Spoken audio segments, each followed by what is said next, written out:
Car thief gets caught in the act, leaves her phone with tons of incriminating evidence lining her to other crimes, and now the would-be victim owns her Facebook account and is posting everything he finds.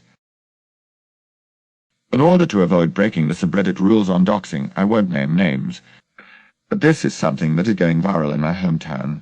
You can probably find it with a Google or Facebook search. A week or two ago, someone, let's call him Joe, caught someone thief breaking into his car.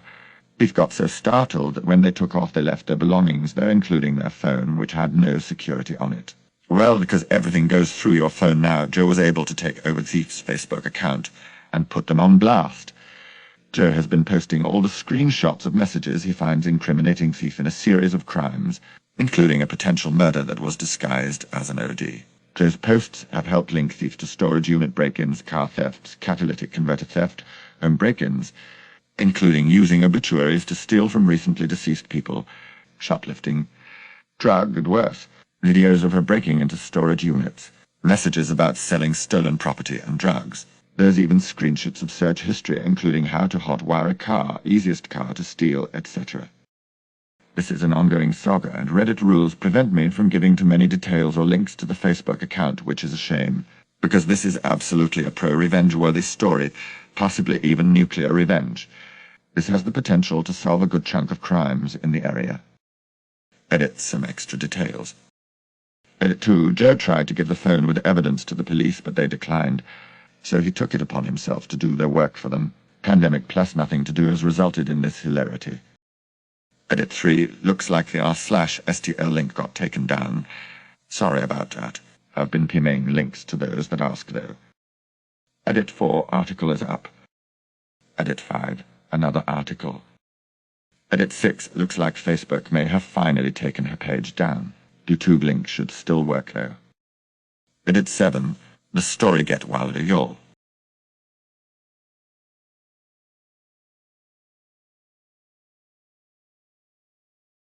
Slum lord won't let the company out of a 5-year lease. I get the building condemned. To start, this is about the company I work for and a trip I took because I had to wire a building for a computer network because the building owner wouldn't. Backstory. Our company was moving a remote site to a new building. As the IT guy for the company, I was asked to look at the new building and get network ports marked out. The landlord refused to put in any low voltage lines, and we got quotes, but they were thousands of dollars. Enter me, my car, and for boxes of Cat 6 plenum. It's about an 8-hour drive, and I was doing about 30 drops. Not a ton, but still a few days' work in some place that's already built up. And it's drop ceiling with insulation on top. Messy at your work. Story, day 1. We get their money morning at the start of the month.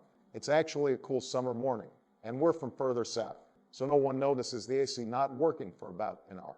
Slowly, the building begins heating up. It gets to 80 by noon, 85 at 3 p.m. The rooms with floor-to-ceiling windows are greenhouses. It's absolutely miserable. We've been told by the workers still on site that the leasing company was told there was no AC in our building 3 weeks ago. The other thing is there are still workers on site. The building isn't completed. So much for being ready for a handover day 1. Day 2, we're getting agitated.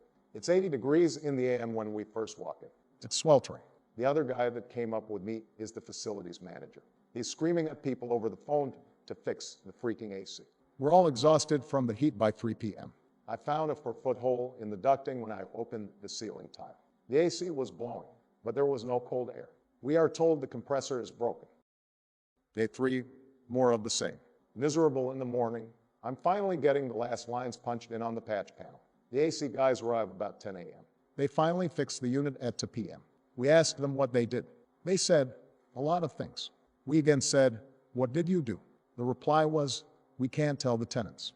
Red flag alert. We contacted our realtor. She said she would look into what was done. She sends an email later that night that says, they changed the refrigerant from R20 to R410A.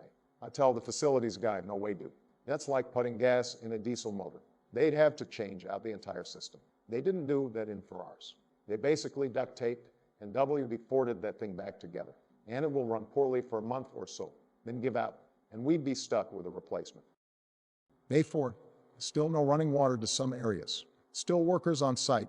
The AC can't keep up with the noonday sun. and it still hits around 80 by the end of the day. As he runs continuously, we're packing up all the stuff we moved in and moving out. I notice all the fire sprinklers look like they have moved, and the metal protection around the drop tile has fallen to the floor. The sprinklers are no longer protruding from the tiles in places. In others, they are quite a bit lower than they were. Yep, the AC fools stood on the fire sprinklers to fix their lousy ductwork. We are looking for a friendly way out. We contact the landlord and say, "You haven't delivered a finished building. We're moving out. The lease is broken." Landlord has a 36-page lease. Landlord won't let us out of the lease. It's 5 years. This is not starting off well. We get in contact with the corporate lawyer and the realtor. They both agree we're kind of free. We are desperate for any way out. I start looking at the fire system. I used to run all kinds of low voltage lines, fire security, etc. There is no fire panel in our portion of the building. No smoke detectors are hooked up to anything. More red flags. One of our employees that was moving the heavy gear says, "Oh yeah, I meant to mention, I never saw any building permits anywhere." Ding, ding, ding. They did this build out, including demolition, running new plumbing and power lines, and destroying the fire system without a city permit. Cue the call to city inspector's office. Day 5, I wasn't here for this part, but the facilities manager told me this. The city inspector pulled the permits for the building. There weren't any. He finds multiple violations of city code.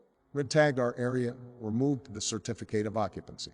When I told him to check the fire system like you said, he just goes, "Oh no, I have to make a call." He calls the fire marshal. The 8 fire marshals arrive on scene. Find no active alarm system in our portion of the building. Red tag. Find the sprinkler riser for the entire building in our area. Water pressure. Condemn the entire building. Basically, they wouldn't let us out of the building because we signed a lease, even though they never delivered a building in any semblance of working order. Called the building inspector. Got them smoked. Who then called the fire marshal, who condemned the entire building.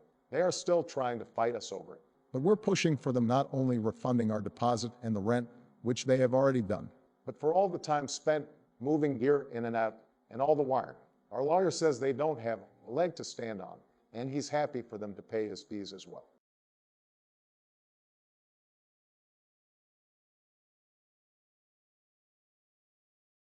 Check out my other splendid videos.